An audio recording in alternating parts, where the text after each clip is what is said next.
day everyone, let's get to it. It's been bloody hot recently, hasn't it? Thankfully I think we're just about to get a thunderstorm. God knows that we could use it at the moment. Just again, I want to wish you all well wherever you are. The world's a scary place, especially at the moment. So you're always welcome to come and check out my channel and just get away from the world for 5 or 10 minutes. I hope the lighting's okay and you can still see me. It really has gone dark out there now. Right, so we're back with another top 5, and today I want to go through my top 5 triple changes. Again, like combiners, this is a very contentious subject, just my top 5. Funny things, triple changes. They stand out when you think of them, but are combiner limbs triple changes? And why is there only a small number of them? Why can't they all be triple changes? Answers on a postcard, please. Okay, so criteria for this one. There won't be any Beast Wars transmetals, and there won't be any combiners. Yes, I know it's a stretch calling a combiner limb a third mode, but anyway, they won't be welcome here.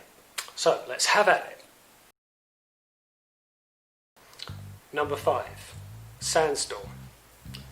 Sandstorm is one of the more quieter Transformers that you'll see. My first introduction to him, like a lot of people's, was in the G1 cartoon episode, Fight or Flee.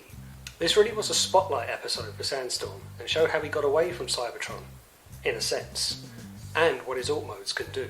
Transforming into both a helicopter and a dune buggy was a bit of an interesting choice. We already had Springer as a mainstay character by this point, who was already a helicopter, and a dune buggy had already been introduced as Beachcomber in the earlier series of the G1 cartoon. So whilst his alt modes aren't the most groundbreaking, he has an optimistic spirit and a snappy colour scheme with a dangerous looking orange and black combination. Number 4. Scorponok.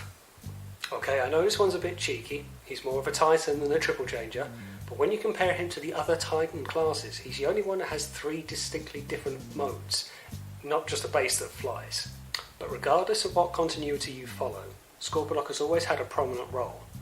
Whether he's a mindless base controlled by Zarek, or the newest leader of the Decepticons in his own right, if a big purple and green scorpion comes towards you, you're going to pay attention.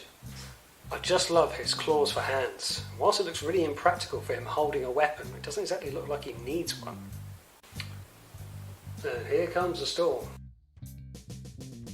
Number 3. Octane. Ooh, flash of lightning. 2, 3. Number 3. Octane.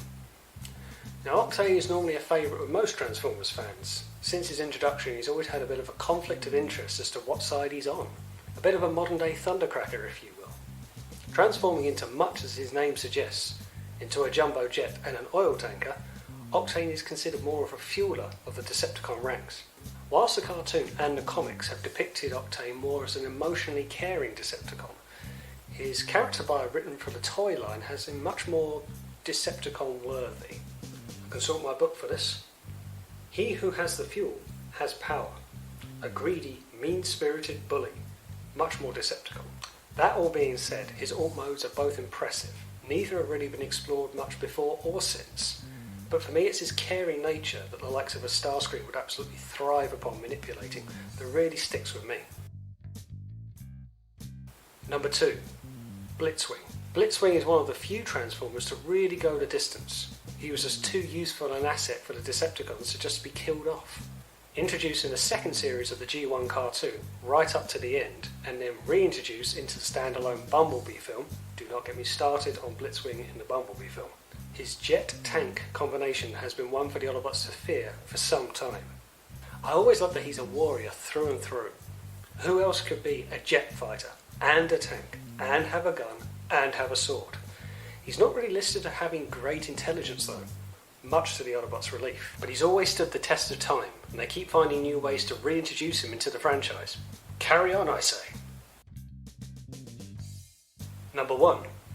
Astrotrain. Yes, this might have been predictable. He's most people's favourite, as kids in particular love space and trains. Guilty as charged. Apart from the obvious ongoing discussion of just how big is Astrotrain, fans have always flocked to him, and he has a healthy representation in the toy market in both the original and third-party releases. Whilst he's been released many times, there is quite a split on his colour scheme in robot mode. Some people prefer him with a white helmet and chest, and some prefer the more cartoon accurate of the purple and black colour scheme. But everyone has their preference. His voice was something that I always loved from the G1 cartoon.